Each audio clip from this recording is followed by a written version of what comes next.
它以神龍命名，是中國武術再現。作為格鬥 MS， 戰鬥距離的控制是他最驕傲的能力。大家好，我是 CM， 這裡是解析系列。上期我們看了地獄死神，如果說地獄死神是地獄歸來、暗影刺客，而這一次我們的機體就是武術宗師、近戰武林高手。好，在開始之前，老規矩，先看下影片的目錄。咱不扯作品，不說作者，也不管發售年代，不生硬，以輕鬆愉快的方式聊聊這台靠着華麗的中國武術掌控戰鬥距離的機體。先看個片頭，我哋立即開播。在 AC 1955年發生了轟轟烈烈的流星作戰，而在流星作戰之前，設計飛翼04的博士們個個都是鬼才。J 博士喜歡奔襲，直接搞了遠攻機動變形；而上一期的 G 博士喜歡偷襲，專搞隱秘潛伏，玩起了暗黑刺客。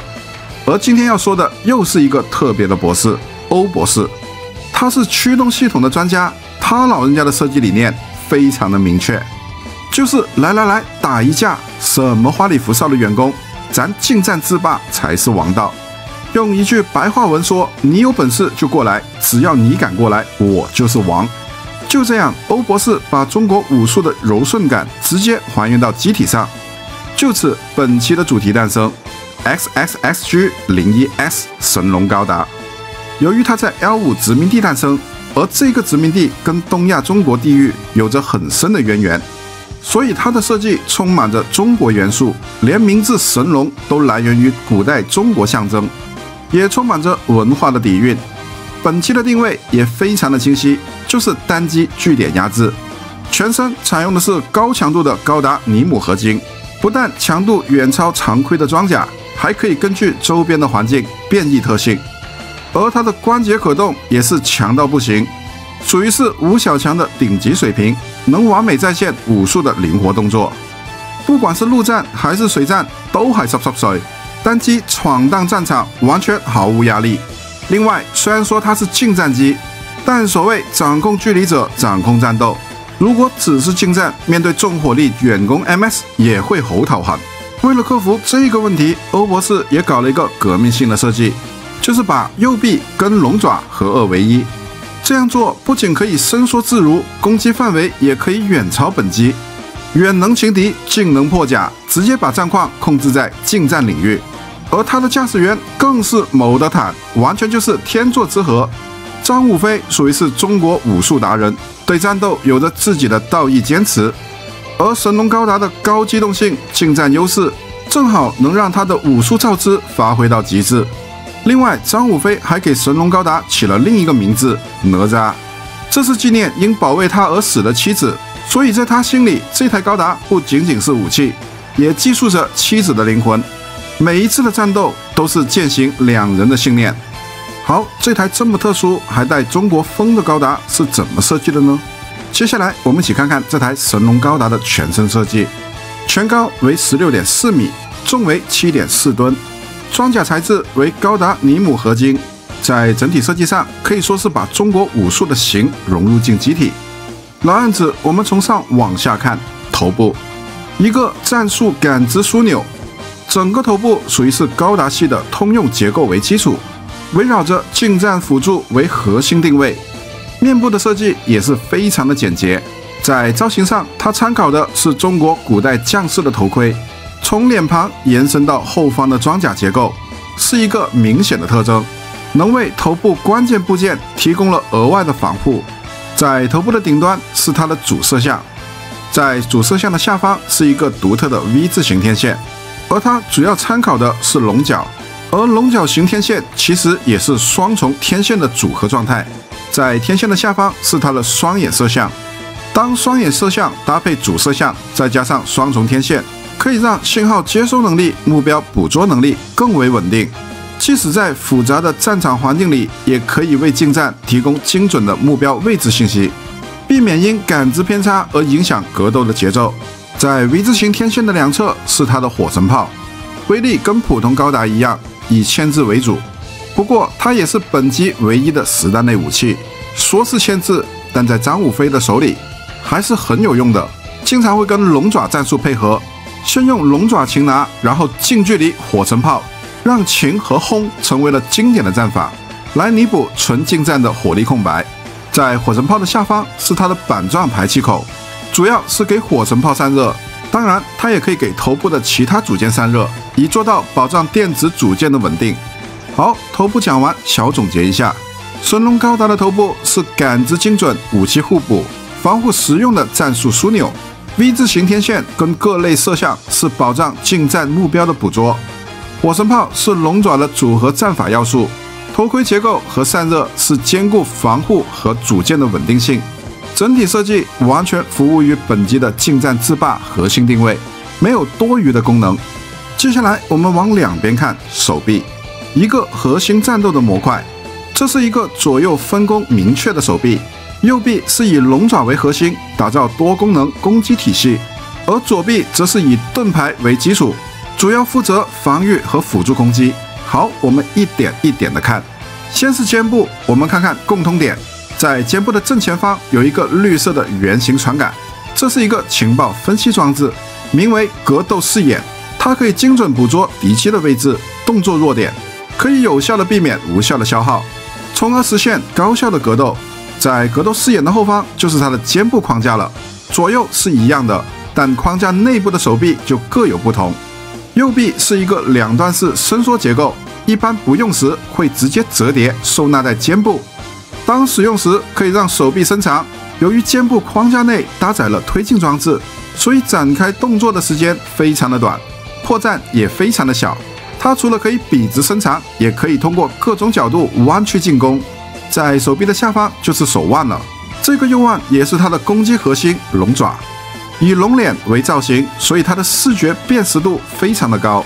在實戰中，它具備着攻、控、燒三重能力，其中的攻就是它的3根尖銳的鈎牙，不但可以輕鬆擒拿，如果想破壞也是沒有問題的。而其中的控就是它跟手臂的伸縮配合，範圍遠超機體的長度，加上展開的速度快，多角度可控，可以快速把敵機控制或者拉入自己的攻擊範圍。而最後的燒指的是燃燒，在龍頭的兩側是2個火焰噴射器，名為龍爪烈火，射程較遠，火焰也是高熱型，非常適合基地鎮壓，讓本機既能近戰又能中距離戰。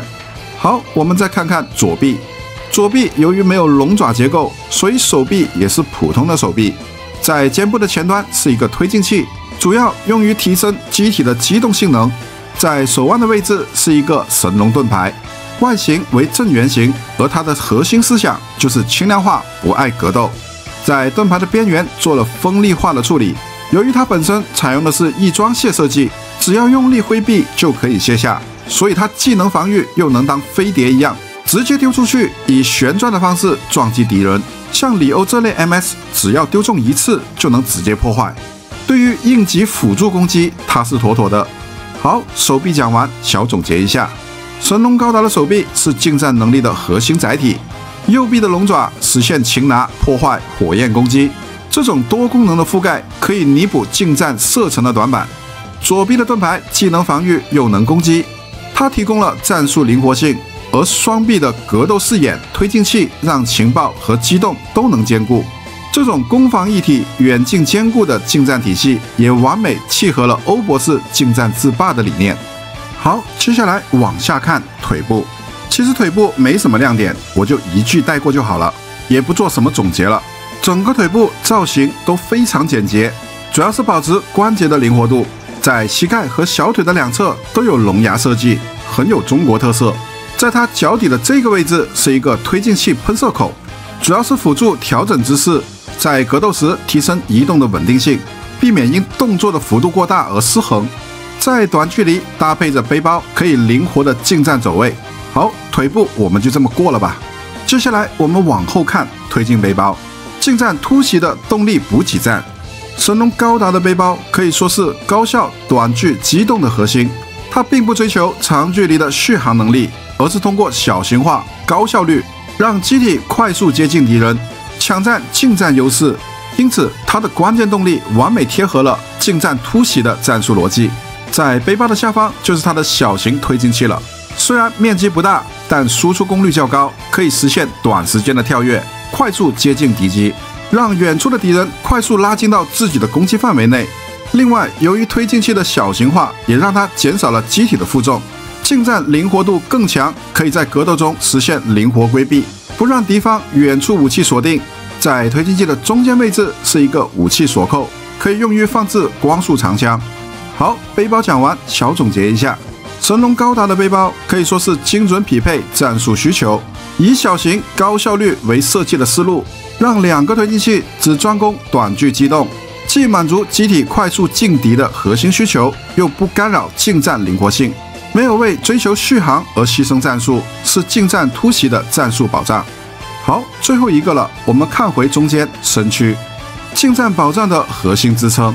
神龍高達的身軀設計是來自古代戰甲的狀態，而結構上圍繞的是兩大核心，一個是防護保障，一個是數據支撐。我們先看第一個，整個身軀的外甲採用的是高強度高達尼姆合金，對於本身的身軀防禦有着出色的耐彈性，不管是近戰物理攻擊還是遠處的低功耗光束攻擊，對於身體來說損傷不大，這也為駕駛員爭取了更多的格鬥空間。在胸口的兩側是它的排熱風口，用於機身的冷卻機制。在胸口的中央有一個三角形的區域，這跟肩部的圓形部件是一樣的，都是格鬥視野。它跟雙肩屬於是聯動使用，通過三眼的運作，可以快速的偵測敵機動作弱點，然後將數據快速的傳遞到駕駛艙，協助駕駛員做出精準的攻擊。都說到駕駛員了，那我們就繼續往腹部看。在腹部的中央有一塊雙重甲板，向下開啟可以看到腹部的內置艙門。當艙門向上收納時，裡面就是駕駛艙了。雖然駕駛艙比較狹窄，但功能布局也非常的緊湊高效。畢竟它是以適配近戰操作、單機作戰為設計導向。在駕駛艙的一周是5面顯示屏，以半圓的狀態圍繞着駕駛艙，可以實時顯示敵機的情報、友軍的指示。而兩側的顯示屏帶有強化通訊功能，可以高速傳遞格鬥視野的數據，避免信息的延遲。在顯示器圍繞的中央就是駕駛座了，整個座位也不大，剛好給張武飛使用。座位的兩側是它的操縱桿，地下是腳踏板，單靠這些就要操縱龍爪的伸縮角度、光束長槍揮砍的力度，這也非常考驗駕駛技能。好，身軀講完，小總結一下。神龍高達的身軀是情報聯動、防護保障、作戰操控的核心。胸部的格鬥視野搭配雙肩，可以提供精準的數據。高達尼姆合金的胸甲保障了生存的能力。駕駛艙的緊湊設計、精準操控、人機適配，既滿足單機作戰的使用，又能讓駕駛員形成高效的默契。好，看完這台機體的設計以及特性，那駕駛員又怎麼樣的呢？接下來我們一起看看駕駛員的狀態。張武飛，他可是5位駕駛員裡獨一份的正義狂魔，時刻道義到極致，開好買好都是正義，簡直把這2個字刻進了 DNA 裡。每次打架，他壓根不在乎輸贏，滿腦子都是對信念的死磕，對逝者的掛念，還有跟自己較勁的救贖路。聽到這裡，你是不是覺得他有點中二上頭？其實這也不能怪他。誰讓他骨子裡就帶着老祖宗傳下來的責任和傲骨呢？畢竟他生在中國的將士世家，打小就以龍財團繼承人的身份往死裡練，苛刻到沒朋友的教育，讓他早早就認準了有力量的人才配談正義這種硬核的信念。再說了，龍一族不光流着戰士的熱血，手裡還拽着 L5 殖民地的雄厚資本，家底厚到能撐起一場戰爭，這既給了他打仗的硬後盾，也讓他悄悄扛起了守護族群、守護殖民地的隱性使命，想不硬氣都難。更有意思的是，他打架還有自己的死規矩，這可是刻在骨子裡的執念，絕對不像女性或者沒有反抗能力的人揮槍。哪怕對面是 OZ 的女軍官，他也能扭頭就走，堅決不碰底線。也正因為這份軸，他才能在殘酷的戰爭裡守住了最後的一點人性的溫度。不過在流星作戰裡，當他只能當一個純粹的破壞機器，為了鎮壓而打仗時，心裡其實是非常肾虛的空虛，就跟丟了魂似的。直到他遇到了特列斯這個勁敵，論打架，張武飛被虐得明明白白；論信念，結果特列斯的信念比他還要硬。這場敗北可謂是徹徹底底心服口服，也把張武飛直接打懵了。他終於開始懷疑自己一直信奉的正義，琢磨起了到底啥才是真正的正義這個終極命題，整個人都陷入了迷茫的死胡同裡。好，這麼一個有信念感的張武飛駕駛着神龍高達，到底表現如何呢？帶着這個疑問，我們一起看看戰役部分。在這裡說一下，整個 W 系列前期機體的戰役很散，而神龍高達不管是高達還是張武飛的人肉戰，我都會講講，畢竟關聯性在那擺着，不講就會連不上。好，首先是亮相戰役流星行動，在 AC 195年，流星行動正式開始。這是部分殖民勢力發起的反攻作戰，畢竟他們很早就對地球圈統一聯合的暴政很大的怨氣。而流星行動就是把5台高性能高達以流星的方式送往地球，其中就包含了神龍高達。而第一個目標就是海上艦隊。只見一個龍頭現身，艦隊基本已毀，然後一個龍爪抓爆最後一個駕駛艙。我無非打架從來不逼逼，這場戰爭有我在，雷得就燒賠了。然後一個龍爪烈焰把剩餘的部隊全部消滅，戰役結束。緊接着是第二戰基地夜襲戰，在完成了上一個戰役後，張武飛來到了維多利亞的森林，此次的目標就是維多利亞基地。張武飛把神龍高達藏好後，獨自一個人開着摩托前往調查，而且還裝起了炸彈。等到夜深人靜時，直接啟動，瞬間宿舍炸開花，然後逃跑。這下把諾英惹到了，畢竟死的都是自己的學生，而且還死了一片。諾英直接就追了出去，邊追邊開槍。張武飛被子彈阻礙，來了一個巨無霸撲開。不過由於皮厚，幾乎無傷。諾英喊道：“你個撲街，攤上大事了！”張武飛一聽，哦，原來是個女人 ，on go， 然後以投降的姿勢誤導了諾英，趁其不備，一書包踢過去，轟的一聲，喇叭聲平。而此時，諾英的其他部下也趕來了，神龍高達直接出場，戰役開始。部下們準備攻擊，但諾英因為對方是個孩子，叫停了攻擊。部下不解地問：“為什麼呢？”“因為他是笨蛋咯。”張武飛替諾英回答道。然後一個衝刺，長槍橫劈，刷爆2台。緊接着龍爪射擊，把諾英的 MS 打翻。此時的基地為了防止高達破壞 MS， 已經啟動了運輸機，打算離開。神龍高達直接舉起撿來的光束炮，轟的一聲，運輸機直接炸毀，然後把炮一丟，說道：“嘿，女人，就你這種優柔寡斷的人，不如早啲翻屋企耕田啦。”說完直接離開，留下了悔恨大喊的諾英。戰役結束，而張武飛也開始煩惱，為什麼碰到的敵人都這麼弱？我真的很空虛啊！說完大喊了起來。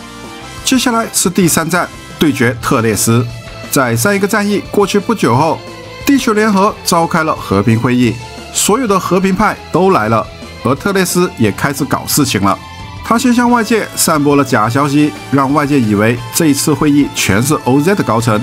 果然，吳小強也收到了信息，都趕了過來，還大鬧了會場。就在和平派離開時，還被西羅誤以為是 OZ 高層，直接砍爆。而死神高達和眾高達還打了起來。張武飛實在看不下去了，一發龍爪烈火分開了他們，說道：“你們的腦袋是豆腐花做的嗎？你才豆腐花呢！”西羅說道。張武飛走出駕駛艙，是你們都是大聰明，全都被耍了，還在這裡秀？不是吧？西羅說完，立馬打開了新聞。這時候大家才知道自己中計了，現在的和平派全死，主戰派成了最高領導，大家也是恨吶。這殺千刀的鬧了半天，我們成了嫁妝。此時，其餘部隊也趕來了。張武飛和特洛瓦冒着炮火追擊特列斯，而其他人都被聯合部隊阻礙了。就這樣，2人的運輸機來到了特列斯的戰艦，直接就撞了上去。重裝高達和神龍高達直接出場。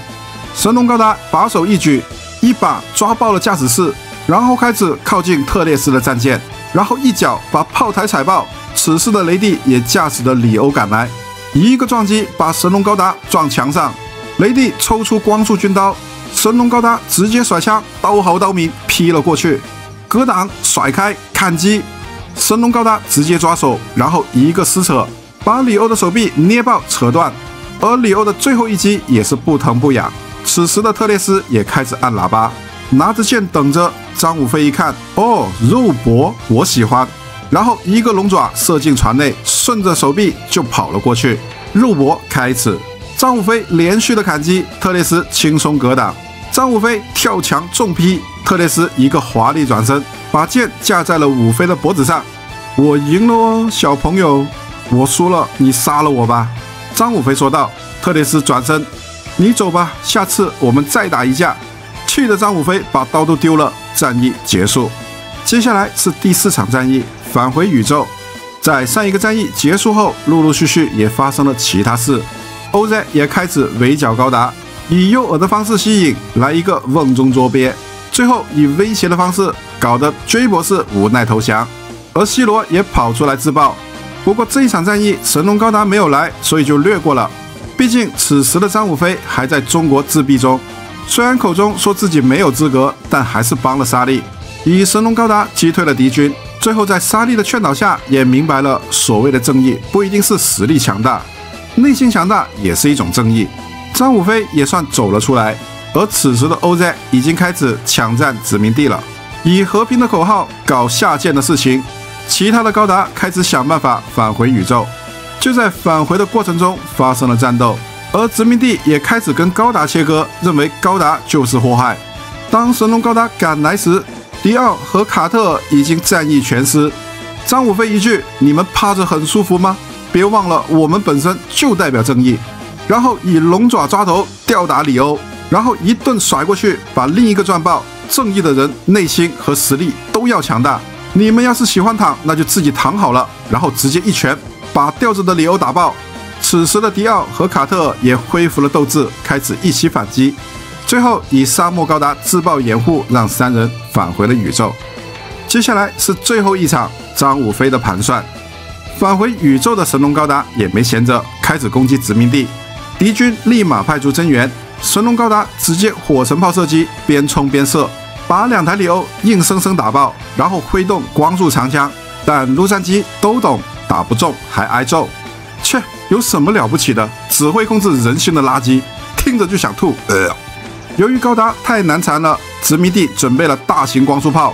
神龍高達抓頭打算繼續攻擊時，光束炮直接射擊，不分敵我。神龍高達的手臂也沒了，連自己人都射，賤人！張武飛說道。此時陶拉斯也來了，神龍高達一身傷也不好打，直接叉腰噴射離開，戰役結束。以現在的神龍高達既沒子彈又沒燃料，其實作用不大。張武飛打算賭一把，他來到了月面基地，以不攻擊的方式投降，最後被茲巴諾夫帶回，直接拆解研究。到此，神龍高達的戰役全部結束。好，戰役說完，老樣子，我們來回顧一下它的武裝部分，一個一個的來。先是實彈類火神炮，這是作為神龍高達唯一的實彈類武器，位於頭部的兩側，威力上算是中等，作用是近戰牽制，不過跟龍爪配合卻非常的好用，也就是用龍爪吊着對方，然後鞭屍，基本能把對方打殘。當然，在宇宙中，實彈武器威力會提升，邊射邊衝也可以把對方打廢。接下來是近戰類龍爪，位於右臂，這是中距離核心武器，具備了控、攻、燒3重力量。高達尼姆合金的爪子不但可以擒拿，也可以直接破壞，加上伸縮機能，可以輕鬆突破機體長度的限制，多角度攻擊，也可以減少破绽。而在龍爪的兩側是它的火焰噴射器，也是中距離的戰力，在基地鎮壓上，火燒永遠是最棒的。而它的作用也突破了貼臉近戰的局限，做到了中距控場、近戰破防的戰術延伸。右手是龍爪，那左手就是神龍盾牌了。其本身是一個防禦設備，不過其實比較少用，因為神龍高達全身都具備耐彈性，所以這個盾牌使用的場景比較少，只能当應急的選項。不過它還有另一個作用，那就是輔助攻擊。正圓加邊緣銳化，其實可以看得出來，可以當飛碟丟出去。對於常規的 MS 可以一擊擊破，所以它的存在可以說是彌補了防禦空白，又能提供了額外的攻擊手段，屬於是近戰體系的靈活補充。好，最後一個也是主武，光束長槍，這是核心格鬥武器，整體設計源於中國的傳統長兵器，刀刃屬於是剃刀狀，整把武器既長柄優勢又輕量化，所以雙手也好，單手也好，都可以靈活使用，劈砍、揮砍、穿刺，各種多樣性的攻擊都行，屬於是超級靈活，加上長柄屬性，大範圍格鬥基本可以無雙。如果遇到硬的，一個旋轉砍擊照樣砍斷對方。另外，當遇到緊急情況，它還能自插腰子當輔助推進來用，招猛雷誰美？所以近戰制霸的核心輸出就是它了。好，本期的解析就講到這裡。如果大家覺得我講的還不錯的話，請給我點個讚，這對我很重要。而下期我們就繼續神龍高達被拆，那自然就是雙頭龍高達了。好，喜歡的朋友可以點讚支持一下。想看更多同類的影片，也可以訂閱我的頻道。我是CM，我們下期見。